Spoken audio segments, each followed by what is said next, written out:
Hey guys, this is Zach. This video is being recorded at 3:12 in the morning because I totally forgot that I present tomorrow.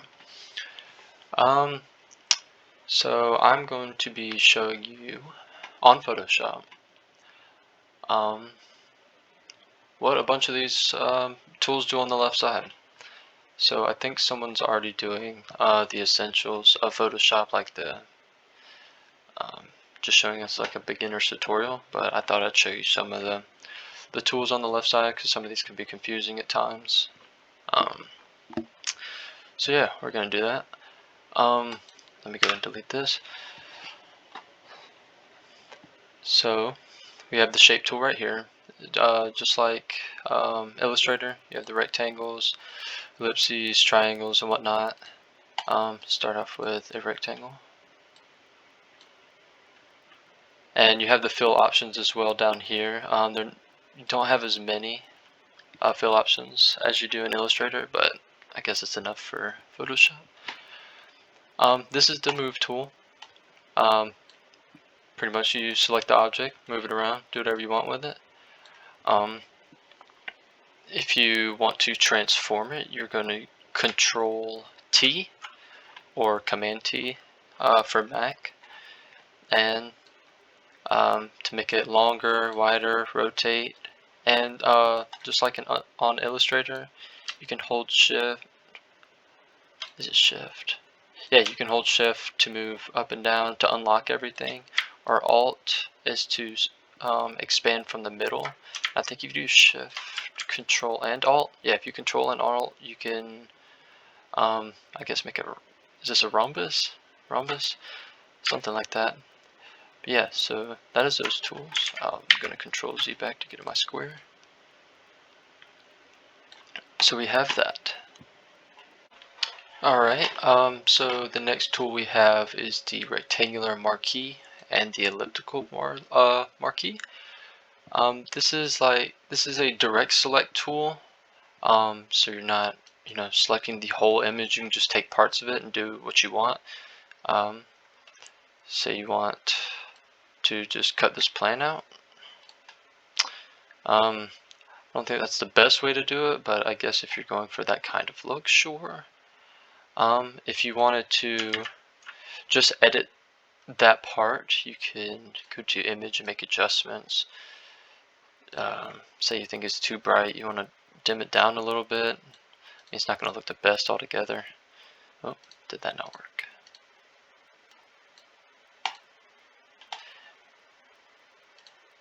Yeah, so I mean, you can obviously see the lines right there. I'm going to deselect that. But yeah, you could take the rectangular marquee, you can cut stuff out. It's kind of unorthodox, in an orthodox way. Yeah, so you have that. You have the elliptical marquee tool. It is, let me deselect everything. Pretty much the same thing, but you have a circle. You can hold Alt and drag out from the center, hold Shift, and get a perfect circle, just like in Illustrator. So the next one we have is the Lasso Tool. It is very similar to the Marquee Tool. This one you can make your own custom selection. Same thing, you take an image, adjust the levels to it. Yeah, so you have that. Let's see, the next tool we have is the object selection tool. So you have the object selection tool, the quick selection, and the magic wand.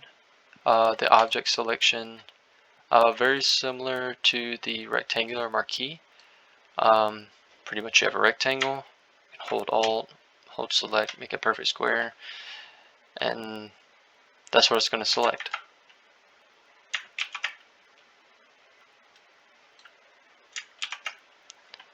Yeah, so it's going to take that selection and you can do whatever you want with it. Very similar to the marquee tools. Here's the quick selection tool. Let me deselect this first. And this is going to pretty much recognize the image that are images that are on the screen and try to figure out exactly what you're selecting. Like I'm doing this leaf, or I'm doing this whole plant over here. The picture's kind of blurry once I zoomed in a little bit, but it's trying its best. Let's try the couch. Sometimes it's very accurate. Sometimes you're gonna have a little error, like it's trying to get the coffee table a little bit. But you get the gist of that. See, it does squares pretty easily, no rectangles.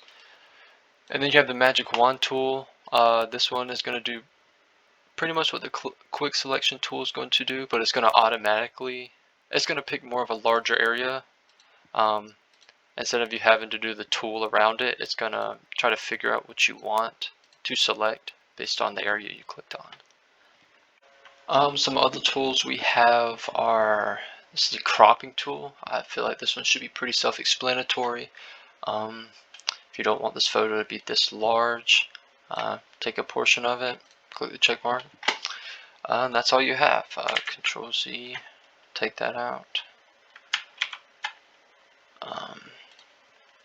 So yeah, if you only want a small portion of the photo, or just take some of the white border around it, take that off.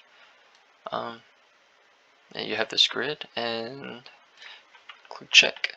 Take the white borders off.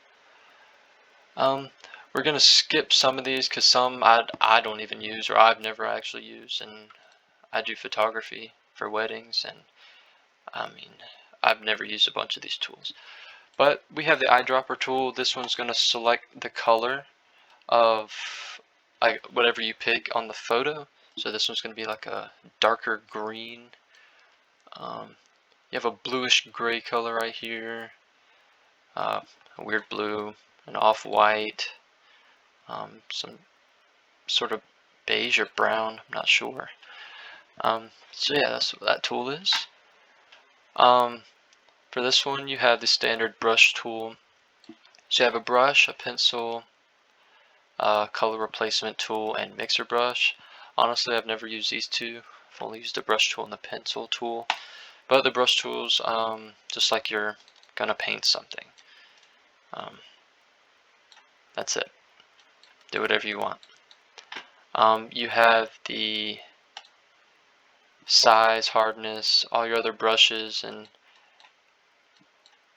a lot of it's very similar to Adobe Illustrator. Just like your strokes, or the pencil tool on that as well. And you can also download your own brushes just like Illustrator as well. This is a pencil, pretty self-explanatory as well.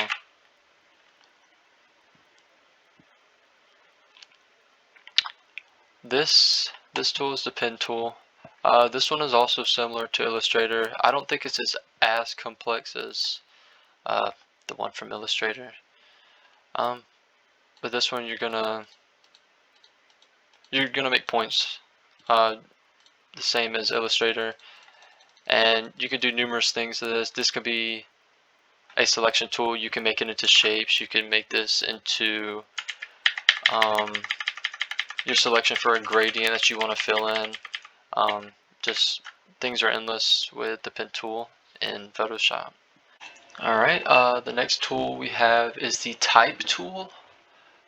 This one's also pretty self-explanatory. You're going to click this, put it wherever you want. Make sure you don't have the the 4-color to white, because I did this earlier and I couldn't figure out what was going on. So I switched that. Black is now the main color of the type. But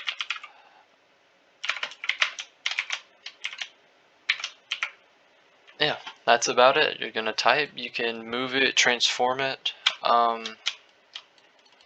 You have all the settings up here when you're typing, and then even more when you go on your characters tab, and then also down here at properties. So changing your font, if you want it bold, italic, the font size, how much space you're going to have in between the letters, the width, the height. Yeah, so you have all of that.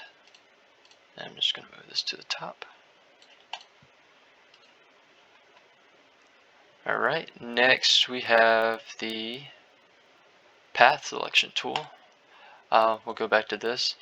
This is going to select all the paths, just like when we were doing in our vector drawings in Illustrator, or just anything in Illustrator, or logos or whatnot. You have these paths with I honestly forgot what these are called, but to make the corners edged, or to make edges. But yeah, make any shape. I'm not sure if you can do it with the type. I'm actually gonna see if you can. I'm actually not sure. Can I do this with type as well? I don't know. I'll have to look into that. I've actually never tried that. But yeah, so any shape, and I'm guessing you can do this with the shapes that you've made before. Let's try polygon. Yeah, so similarly to Illustrator, you have all the points you can manipulate. So I'm guessing this is, and you have a direct selection tool as well. So this one you can select the main point and yeah. I'll zoom in. This is a zoom tool, very similar to Illustrator as well. You can use your mouse, your left click, or you can control or command the plus sign or the minus sign. I just like to drag it. It's a lot quicker for me. Yeah, so the direct select tool, same thing as Illustrator. You can take a certain point and manipulate it the way you want. I haven't used this much doing photography, just because I'm more into the it's smaller Photoshop, so it's just touching stuff up, never having to put shapes in.